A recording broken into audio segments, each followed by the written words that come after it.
বাপ্পি যখন থেকে ছবি করা শুরু করেছে তার সিনেমাগুলোর নামের মধ্যে হয় প্রেম আছে নয় ভালোবাসা আছে। হ্যাঁ, যেমন আমি যদি এভাবে বলি, প্রথম ছবি দিয়ে যদি বলি ভালোবাসার রং, ভালোবাসা আছে, অন্যরকম ভালোবাসা, জটিল প্রেম, রোমিও, প্রেম প্রেম পাগলামি, তবুও ভালোবাসি, কি প্রেম দেখাইলা, ইঞ্চি ইঞ্চি প্রেম, লাভ স্টেশন, প্রেম ভালোবাসা লাভ। মানে কি? ওই যে বললাম ডিরেক্টর পয়েন্ট অফ ভিউ কাজ করি আর হচ্ছে অডিয়েন্স পয়েন্ট অফ ভিউ কাজ করি। যখন আমরা অডিয়েন্স পয়েন্ট অফ ভিউ কাজ করি তো অডিয়েন্স কি চাচ্ছে, আমার কাছে অডিয়েন্স আসলে চাচ্ছে ভালোবাসাটা। বুঝো না তো এই বিষয়টা, যখন ভালোবাসা চায় তখন আমাকে কিন্তু ভালোবাসায় দিতে দিতে হবে। কারণ আমি একটা ছোট্ট ছেলে, আমি যদি এসে ফাইট করতাম বা মানে আমি চাইলে ওটা করতে পারবো না। আমার ডিরেক্টররা অনেক বেশি মেধাবী। এখন এই যে প্রেম ভালোবাসার ব্যাপারটা, যেগুলো ছবি করতে করতে কি বাস্তব জীবনেও কোনো এটার প্রভাব পড়েছে যে বাপ্পি অনেক প্রেমিক হয়ে গেছে? প্রেমিক পুরুষ হয়ে যায়, মানে প্রেমিক নাম্বার 1 তো আরেকজন আছেই। তুমি তুমি কি হয়েছো তুমি জানো না? আমার আর্টিস্টরা সবসময় আমাকে বলে যে আমি আনরোমান্টিক। তুমি আনরোমান্টিক? হ্যাঁ, আমার আর্টিস্টরা তো সবাই ওই যে শটের ফাঁকে ফাঁকে যে টেলিফোনে কথা বলো, কার সাথে বলো মাঝে মাঝে? ওইটা যে রোমান্টিক ভাবে আমাকে তার। আচ্ছা,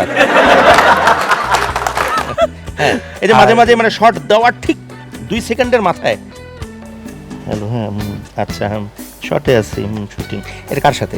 কিছু কিছু মানুষ তো স্পেশাল থাকেই না ব্যাক স্টেজে, বুঝতে হবে। ব্যাক স্টেজ স্পেশাল না?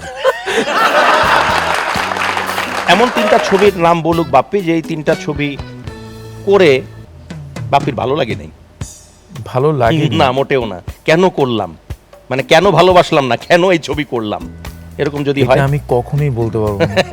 এটা তুমি আমাকে বলতে দিও না। আচ্ছা, 3টা ভালো ছবির কথা বলো, যে 3টা করে তোমার খুব বেশি ভালো লেগেছে নিজের মতো করে। হ্যাঁ, সবগুলো ছবি আমার সন্তান, আমি সবগুলো সন্তানকে অনেক বেশি ভালো করে লালন পালন করার চেষ্টা অনেক করেছি। সন্তান? হ্যাঁ, আমার অলরেডি 35টা সন্তান, মানে যে সন্তানগুলো অলরেডি রাস্তায় খেলছে। বাহ। আর যেগুলো আমার পেটে আছে ওগুলো আমি এখনো বের বাপ্পির করিনি। 35টা সন্তান রাস্তায় খেলাধুলা করছে, যারা রাস্তায় বেরোলেই বাপ্পিকে বাবা বাবা বলে। কাজের ক্ষেত্রে কিন্তু ভালো কাজ করার অভিজ্ঞতা, যে কাজ করে মজা পেয়েছি, সুইটার্ডে মজা পেয়েছি, সুলতানা বিবিনাতে মজা পেয়েছি, লাভার নাম্বার 1-এ মজা পেয়েছি, অনেক সাথে ময়নায় মজা পেয়েছি, তারপর প্রেম প্রেম পাগলামিতে মজা পেয়েছি, গুন্ডাতে মজা পেয়েছি। মানে আচ্ছা, ময়নামতি থেকে যেটা বানানো হলো অনেক সাথে মনা, যেটা তুমি বললাম, তো সেটা ছিল রাজ্জাক কবরী অভিনীত, তাই না? একটা বিখ্যাত চলচ্চিত্র। তো তোমার এত বড় দুঃসাহস কেমনে হলো যে তুমি রাজ্জাকের চলচ্চিত্রে রাজ্জাকের ক্যারেক্টার অভিনয় করো? আমার অনেক বেশি সাহস, আমি দুঃসাহসী, তাই আমি এইসব রিস্ক নিতে পারি। আমি যখন আমার কাছে এসেছিল ছবিটা, আমি মানা করে দিয়েছিলাম। মানা করেছিলে কেন? কারণ আমি এক্সপেরিমেন্ট করতে চাইনি রাজ্জাক স্যারের উপর। রাজ্জাক স্যারের ক্যারেক্টার এক্সপেরিমেন্ট করা মানে ইটস এ রিস্ক জোন।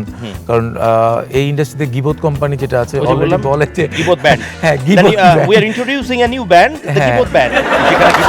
সেই জন্য আমি এই রিস্কটা নিতে চাইনি। আচ্ছা, তারপর আমাকে যখন করতেই হবে, যখন লাস্ট মোমেন্ট পর্যন্ত আমাকে করতেই হবে বলা হয়েছে, তখন আমাকে যখন মুভিটা দেখাতে বলা হয়েছে, আমি মুভিটাও দেখতে চাইনি। আচ্ছা, যাতে তুমি আমি বলেছি যে হ্যাঁ, আমি যদি করি আমার মতন করি, তাহলে আমার ক্যারেক্টার প্লে করবো, আমি অন্য কারো ক্যারেক্টার প্লে করবো না।